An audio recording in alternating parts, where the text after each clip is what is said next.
আবু তালেব তো ভালোবাসছে, জাহান্নামে কেন? আবু তালেব ছিল রাসূলের আপন চাচা। পৃথিবীর ভালোবাসা যদি একটা পাল্লা ভাই আপনি রাখেন, আর আবু তালেবের একদিনের ভালোবাসা যদি আরেক পাল্লা ভাই রাখেন, খুদার কসম আবু তালেবের পাল্লা ভারী হয়ে যাবে। আবু তালেব রাসূলকে এত ভালোবাসত। যুবক ভাই, কথাগুলি একটু দিলের কেন লাগায় শুনেন। আবু তালেব আল্লাহর নবীরে এতটা ভালোবাসত, জীবন দিয়া বেশি ভালোবাসত। জরায়া দইরা ঘুমাইছে, নিজের মুখে রাসূলের নিজের হাত দিয়া খাওয়াইছে। একদিন দুদিন না, প্রায় ৪৫ বছরের উপরে রাসূলের কাছে নবীরে রাখছে। কিন্তু সেই আবু তালেব জান্নাতে যাইতে পারছে? কথা বলেন না দি, কোথায় গেছে? কেন? এত ভালোবাসার পরে জাহান্নামে যায় কেন? রাসূল তো বলছে লা ইউমিনু আহাদুকুম হাত্তা কুনা হাব্বা ইলাইহি মিন ওয়ালিদিহি ওয়া ওয়ালাদিহি ওয়ান নাস আজমাইন। রাসূল বলছে তোমরা যদি মুমিন হতে চাও তাহলে আমি নবীর জীবনের চেয়ে বেশি ভালোবাসতে হবে। আবু তালেব তো ভালোবাসছে, জাহান্নামে কেন? এর একমাত্র কারণ হলো আবু তালেব শুধু ভালোবাসছে। বলুন কি ভালোবাসছে? শুধু। বলুন কি? শুধু ভালোবাসছে। আর আমি যে আয়াত পড়ছি কুল ইন কুনতুম তুহিব্বুনাল্লাহ ফাত্তাবিউনি ইউহিব্বুকুমুল্লাহ, এই আয়াতের ব্যাখ্যা যদি আসেন, আল্লাহ বলেন নবী আপনি বলুন আমি আল্লাহরে যারা পায় পেতে চায় তারা আপনি নবীর অনুসরণ অনুকরণ আপনার ইতাআত যেন তারা করে। আর আমাদের দেশের কিছু মৌলবী তারা ওয়াজ করে এই আয়াত দিয়া কয় আল্লাহরে ভালোবাসতে চাইলে নবীরে ভালোবাসতে হবে। এই ওয়াজ দিয়ে গেল শেষ। আরে ভালোবাসার ওয়াজ যদি তুমি আনো তাহলে আবু তালেবের সাথে ভালোবাসো নাই তুমি, কিন্তু আবু তালেব শুধু ভালোবাসা জাহান্নামে গেছে।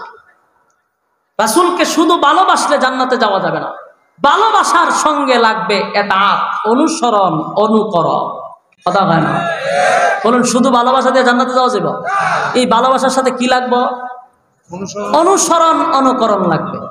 আবার ভালোবাসা বাদ দিয়ে শুধু অনুসরণ করলে হবে না, দুটোটা লাগবে। আবু তালেব যেদিন দুনিয়ার থেকে বিদায় হইব রাসূল পাশে, আবু জাহিল্লা পাশে, আবু লাহাব পাশে। রাসূল গিয়া কয় চাচা কালেমাটা পড়ালাম। আবু তালেব চতুর্দিকে তাকায় দেয়, আবু জাহিল্লা বসা, আবু লাহাব সব শয়তান চতুর্দিকে ঘুরে বসে রয়েছে। আবু তালেবের চোখ দিয়ে পানি পড়ে আর কয় বাতিজা তোমার বিষয়ে আমার বর্ণনা দেওয়া লাগবে না, তুমি যে সত্য নবী এটা আমি ভালো করে জানি। সুবহানাল্লাহ। আবু তালেব দুঃখ করে কয় বাতিজা তোমার ব্যাপারে আমার নতুন করে কিছু বলা লাগবে না, ওটা মক্কা নগরীতে তোমার ব্যাপারে যা সবাই জানে এর থেকে 1000 গুণ বেশি আমি আবু তালেব জানি। তুমি যে সত্য নবী সেটাও জানি, তোমার আল্লাহ এক সেটাও জানি, তোমার ধর্ম ইসলাম সেটাও জানি, তোমার কোরআন এটাও জানি। মানলে আমি যাব জান্নাতে, না মানলে যাব জাহান্নামে এটাও জানি। জান্নাত শূন্য আমি তোমার জাহান্নাম বাঁচা নিছি। নাউজুবিল্লাহ আসেনি? আছে। সেটি কোন সময় হবে আমি গেলে? জাহান্নাম বাচ্চা নিছে জান্নাত শূন্য। আল্লাহ রাসূল কান্না শুরু করছে, কান দেওয়ার পায় হায় হায় আমার বাবার আদর আমি পাইছি না, আমার চাচার আদর পাইছি। আমার চোখের সামনে চাচা চিরস্থায়ী জাহান্নামী হবে, নবীটা বরদাস্ত করতে পারতেছে। আল্লাহ নবী কান্না শুরু করছে আর বলে প্রাণের চাচা একটা বার শুধু আমার কানের সঙ্গে লাগায়া পড়ে লা ইলাহা ইল্লাল্লাহু মুহাম্মাদুর রাসূলুল্লাহ সাল্লাল্লাহু। একবার বলেন আমি শুনলেই চলে। কিয়ামতের ময়দানে আপনি নবী আমি নবী, আপনি চাচারে চারা জান্নাতে যাব না। একবার কর চাচা ভাই আমি জাহান্নাম বাঁচা গেছি। আল্লাহ আয়াত নাযিল করেছে, আয়াত নাযিল করছে, নাযিল করে কয় রাসূল আপনার চাচা হইতে পারে, আপনার মহব্বতের হইতে পারে, আপনি চাইলেই ওনাকে হেদায়েত দিতে পারবেন না। কথা কোন ঠিক নেই? আপনি চাইলেই ওনাকে হেদায়েত দিতে পারবেন না, কারণ হেদায়েতের মালিক হিসাবে আমি আপনারে পাঠাইছি না। বলুন হেদায়েতের মালিক কি রাসূল? আমি তো আপনার হেদায়েতের মালিক হিসেবে পাঠাই না, আমি আপনাকে হেদায়েতের রাস্তা দেখায়া দেওয়ার জন্য পাঠাইছি, আপনাকে হেদায়েত দেওয়ার জন্য পাঠাই না। আপনার চাচার জন্য আরেকটা শুদ্ধ আপনি করবেন না, আমি তাকে হেদায়েত দিব না।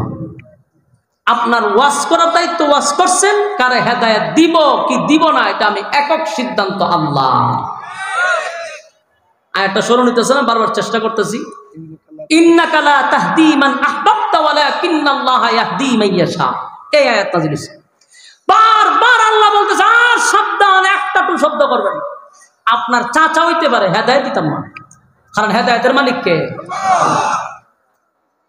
তাহলে বলুন আবু তালেব ভালোবাসা জান্নাতে যেতে পারলো না একটা মাত্র কারণ, আবু তালেব শুধু ভালোবাসছে।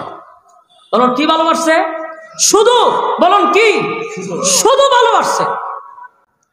রাসূলকে শুধু ভালোবাসলে জান্নাতে যাওয়া যাবে না, ভালোবাসার সঙ্গে লাগবে এতাআত, অনুসরণ, অনুকরণ।